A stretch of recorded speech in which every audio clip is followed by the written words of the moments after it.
Սյունիքի հարց ընդհանրապես գոյություն չունի, որովհետև Սյունիքը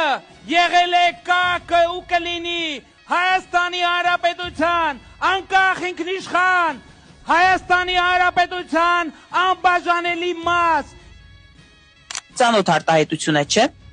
Նույն մարդուց գրեթե նույն արտահայտությունը լսել ենք այլ ժամանակներում եւ այլ տեղում։ Կհիշեցնեմ, 2019 թվականի օգոստոսին Արցախում Վերածննդի հրապարակում։ Արցախը Հայաստան է եւ վերջ։ Իսկ հա դրանից 1 տարի անց եղավ 44-օրյա պատերազմը։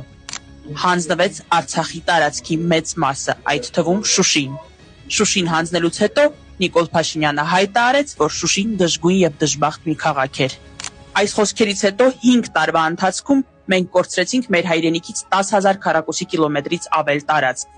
Ամբողջ Արցախը եւ Հայաստանի Հանրապետության որոշ ստրատեգիական կարեւորության դիրքեր։ Պատրաստ ենք արդյոք եւս 5 տարի տալ այս ռեժիմին եւ տեսնել, կորցնենք միայն Սյունիքը, թե ամբողջ Հայաստանը։ Կկորցնենք եւս 10,000 քառակուսի կիլոմետր, թե ամբողջ 29,450 կիլոմետրը։ Մեր յուրաքանչյուրից ընտրությունից է կախված կլինի Հայաստան 5 տարի հետո, թե ոչ։